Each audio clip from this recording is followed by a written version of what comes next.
The South Carolina Ag and Art Tour is back in York County, South Carolina. Join us for this free family friendly event, a self guided tour showcasing 25 farms with artisans at every stop. Experience firsthand where your food comes from, witness and shop from artisans in action, enjoy local musicians, and learn about the importance of supporting our local farms. You don't want to miss this unique event, so mark your calendars for June 8th to the 9th. This ad was brought to you by Visit York County. What sets us apart from other schools is, one, we are located on 1,310 acres in rural McCormick County. We have timberland, pastureland, cropland, and we have all of that right here at our hands for our students to not just learn about, but to truly learn by doing. And so our curriculum here at the school incorporates agriculture in every aspect. Welcome to the Farmer's Feed Raising the Barn podcast, which explores the unique ways folks in the agriculture sector are marketing their businesses. I'm Caroline Lewis, founder of the Farmer's Feed and host of the show. In the most recent U.S. Census of Agriculture, the average age of the American farmer is 57 and a half years old, and young farmers under 35 only make up 9% of the farming population. Today, Kinsley Miller, Director of Outreach at the South Carolina Governor's School for Agriculture at John De La Howe, joins the podcast to talk about the unique challenges that young farmers face today and how they are inspiring the next generation of young farmers, ranchers, and agribusiness leaders. Welcome, Kinsley.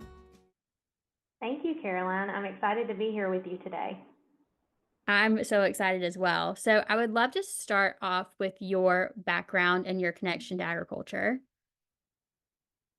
So I grew up in Edgefield County, right here in South Carolina, and I attended public schools and went to Strom Thurmond High School, where I was actively involved in the Thurmond FFA chapter, which is the Future Farmers of America chapter.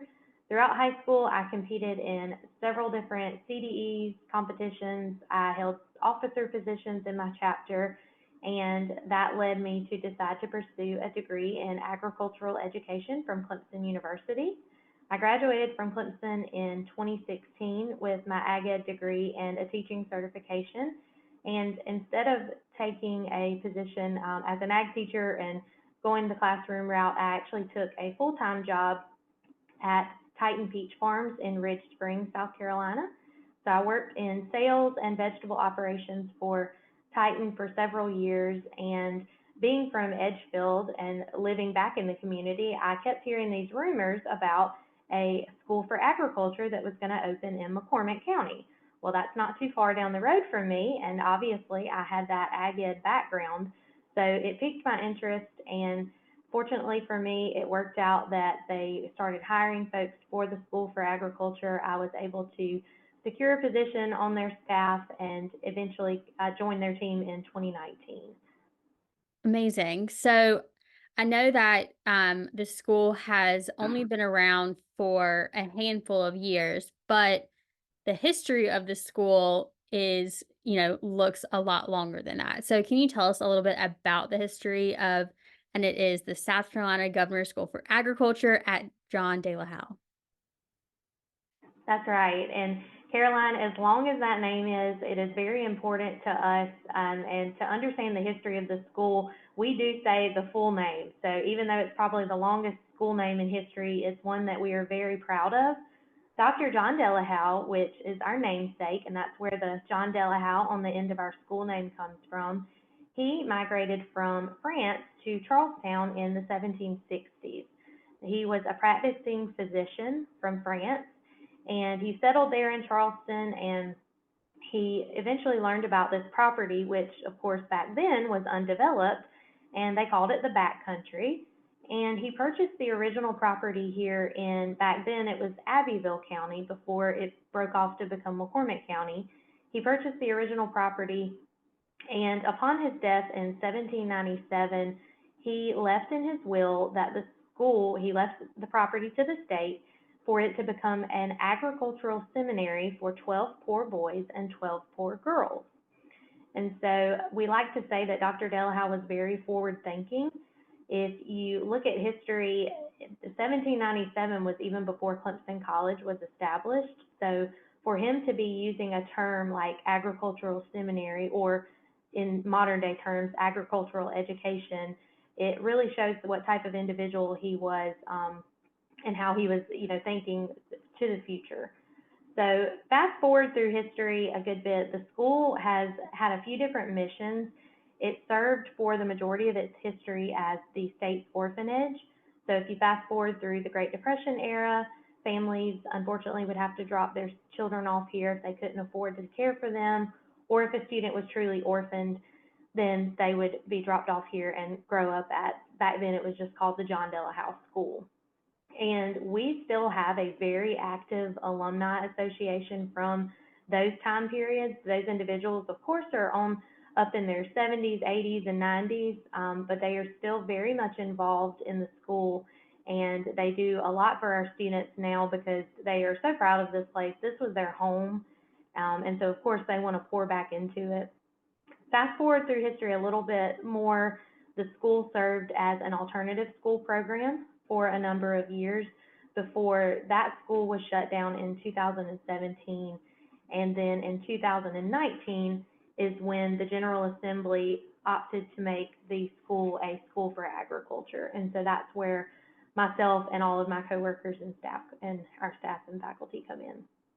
And this school is really the first statewide program of its kind in the nation. So, what makes that curriculum that y'all are providing unique, and what are some of the requirements for admission for students? That's right, Caroline. So we are the only residential high school for agriculture in the nation. There are other programs that serve more as day-long programs or more like career center type programs, but we are truly the only residential program. And so what sets us apart from other schools is, one, we are located on 1,310 acres in rural McCormick County. We have timberland, pasture land, cropland, and we have all of that right here at our hands for our students to not just learn about, but to truly learn by doing. And so our curriculum here at the school incorporates agriculture in every aspect. So our students, they receive a South Carolina high school diploma, just like they would from any other high school in the state. However, our high school incorporates agriculture in even our core curriculum classes. So for instance, in our students' science classes, their English, math, social studies, all of those classes are incorporating agriculture in what we call a blended curriculum. I think we're so lucky to have a program like this in South Carolina, especially as it is becoming increasingly challenging to either get into this field, no pun intended, but get into this field either as a first-time farmer, or if someone is looking to continue either their family's legacy or take another pathway into agribusiness. So, you're surrounded by, the future of our industry day in and day out. This generation does face a unique set of challenges. What are some of those challenges that y'all are preparing students to take on, and how are you doing so? Yeah, so you're exactly right, Caroline. Obviously, agriculture is the number one industry in South Carolina. So I think it's amazing that our General Assembly and that our governor saw the value of having a governor's school for agriculture that serves students all across the entire state of South Carolina. And those students in this day and time, they do face a number of challenges. And so one of our goals here is to prepare our students for no matter what walk of life or what path they choose once they leave high school. Like you mentioned, for those students we do have a number of students who come from farming backgrounds, and they are the second, third, fourth, and generations of farms. And for those students, we really want to make sure that they understand some of the challenges that they're going to face if they take over those family farms. For instance, the need for diversifying commodities. That's a hot topic in South Carolina right now. And a lot of times you'll see family farms that have maybe done it this way for a number of years. But of course, as times change, farmers have to be proactive as well. So we want to expose them to a diversity of crops, a diversity of whether it's the animal science field, cattle, with dairy or beef, and also things, even things down to like estate planning. Those are things that these students are going to need to know. They're going to need to understand, what they're inheriting and what challenges they're going to face in that aspect. As far as the students who might be first-time family farms, we do our very best to expose those students to as many resources as possible. We've had representatives from NRCS, FSA, USDA, you name it. We've had all of those folks here on our campus and have made sure that we shared with our students the resources that are available, things like a beginning farmer loan. We actually had one of our seniors this year, a couple of years ago, took advantage of a beginning farmer loan that was available to him through USDA, and he was able to start his very own beef cattle herd. And he has grown that herd up to now, I think, 60 head just from that one loan. So Wow. just making sure that students understand the opportunities that are available to them, and even just down to networking. I think, any person in agriculture in this day and time knows exactly how important it is to network. And even if you don't know the answer to something, to know someone that you can call and find out that information.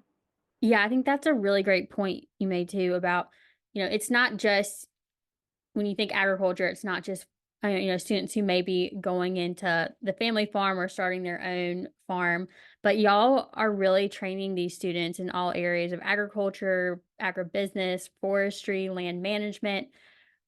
I was really intrigued that y'all offer training in food science. I saw that on y'all's site. I actually, little known fact, I have a certificate in culinary nutrition, which was kind of like a food science kind of course from the University of Vermont that I got during COVID. Can you tell us a little bit more about that area of study at y'all's school? I can, and I'll start off by explaining a little bit about, we have 4 pathways here at our school. And so when a student is accepted into our school, they choose a pathway which is very similar to choosing a major when you go off to college. And those 4 pathways are plant and animal systems, environmental and natural resources, horticulture, and agricultural mechanization. And so we do have classes that cover all 4 of those pathways. And while food science is one of our smaller pathways right now, it's something that we have very big dreams about growing. We eventually want to add an entire culinary arts and agritourism pathway here at our school. So that would end up being our 5th pathway. And we're starting off small to that. Again, we're 4 years into this, and so we're still growing and learning. But currently, we incorporate food science. We have a goal to be 50% self-sustainable here. And so we use that cropland and that pasture land that I mentioned earlier we have our own registered beef cattle herd. We have our own swine facility. We have our own poultry facility. And so we do butcher those animals and we serve those in our cafeteria.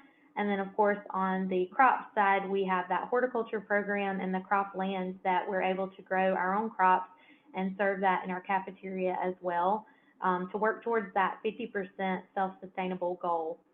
And so, like I said, that one is one of our smaller pathways at this time, but given the popularity of agritourism in South Carolina, if we can get that 5th pathway added, the agritourism and culinary arts, I think we will truly achieve our goal of that 50% self-sustainability and teaching students to farm to table. The South Carolina Annie's Project Summer Retreat will be held in Florence, South Carolina from June 10th to the 13th. Over 3.5 days, participants will receive 18 hours of education on financial, human resources, legal, marketing, and production risk management. Participants can expect to learn from a diverse range of speakers, spend time networking, go on farm tours, and build confidence in the future of their operation. A 4-H youth development camp is being offered simultaneously for participants with youth. The deadline to register for lodging is May 14th. More information can be found at bit.ly/SCAPR. This ad was brought to you by Clemson University Cooperative Extension. That I can only imagine the quality of the meals that y'all have in y'all's cafeteria. That is, I mean, that's just I can't imagine being a kid, or I guess they're not really kids, but being a student at y'all school and just having access to just so much knowledge and exposure and experiences, trying to figure out exactly what path you want to take. And that's just an incredible opportunity. A little bit about agritourism there. Um, I know y'all have some things that are coming up this summer. If you want to share a little bit about that, there's other ways that folks in South Carolina can experience the Governor School of Agriculture at John De La Howe, and not only being a residential student there. That's right. That was something that was extremely important to our Board of Trustees and our leadership team here at the Governor's School. We're a state-funded institution, and so how are we going to give back to the state as a whole? How are we going to reach audiences all over the state, like you said, that are not necessarily those 10th through 12th grade students that we serve here at the high school? And that's where our outreach programs came into play. So we offer adult education through workshops. We do those usually once a month, and they are always going to be related around some topic of agriculture. We do them in the evenings so that folks can get off work and still be able to be involved. And some of the things that we've done in those workshops, for instance, just earlier this week, we had a learn and burn. So we had a group come, participants were able to learn about prescribed burning, and they were actually able to do a prescribed burn here on our property. Upcoming in May, I've got a canning workshop so folks can learn about food preservation. And those are just a couple of examples of the different activities we have for adults here. We also have summer programs every summer for students of all ages. We start as young as 6 years old all the way up to 18 years old. And those come in a variety of, some of them are day-long camps, so your student can come and just spend the day with us, and some of them are overnight camps. Usually those are for more of the middle school, high school age students, but we center those camps around all four of the pathways that I mentioned. So we have equine camps, we have horticulture camps, we have outdoor recreation camps, and again, those are for all ages, and they're always throughout June and July, so there's plenty of different dates and plenty of different options to get involved there. We also offer field trip opportunities for schools across the state. So a school that might not be in a county that has an agricultural program, they can come to us for the day and get an ag experience. And we have a variety of public schools, homeschool groups, private schools, you name it. We do those throughout the school year. And we also have several community outreach events throughout the year. So the biggest one for us, we call it our Super Bowl every year, is the Ag Fest. That is always in the springtime, and that is one of the largest livestock shows in South Carolina. And so we have pigs, they show rabbits, dairy cows, beef cows, and so it's a day that I think we have dog trials and stuff as well. So just a day full of different shows, community vendors, kids activities, and things like that. So that one is guaranteed annually every spring. And then this year, one of the new events that we're really excited about is coming up very soon. It's on Saturday, May 4th, and that is the Ag and Art Tour, which is a statewide initiative through Clemson Extension. But this is the first year ever that it is going to be in McCormick County, and we are serving as one of the tour sites for that day. So that's going to be another big opportunity to bring the family out. There will be something for all ages, lots of activities, artisans that will be selling their goods, and live music. We're having a horse show that day at our equine center. You name it, we'll have stuff going on here. So those are, like you said, just a number of activities that anyone can get involved in that's not just centered around the high school part. That is so fun. I mean, the the sheer number of opportunities, I think, for farmers, whether they're, a small farm in your town or something like the Governor's School for Agriculture. Um, There's just so many, I think, fun ways to kind of figure out how you can diversify and get more visitors, get more customers to your farm. So, we talked a little bit about um, diversification, and that's something that you're preparing your students for as they graduate. We also talked to many young farmers who have diversified their family farms themselves across a number of areas, starting a creamery, agritourism being a big one, and even, taking their marketing to new levels, whether it's like leveraging social media in a new way, Instagram, TikTok. Do you see these wheels to turn in your students, and what are the kind of things that you're seeing them start to think about as they're preparing for graduation and, the next step of their either education or careers? Yeah, you're right. These students amaze me at every turn, Caroline. I mean, just their creativeness and how they're able to think outside of the box. And when a challenge comes up, they're not looking at it as oh my goodness, this is a problem. They're looking at it as a true challenge. How can I change this, or what can I do to solve this? And our students just do a fantastic job. Social media, of course, in this day and time is always going to be a huge tool, and our students use that very well. They are better at making these posts creatively. They're better at making flyers.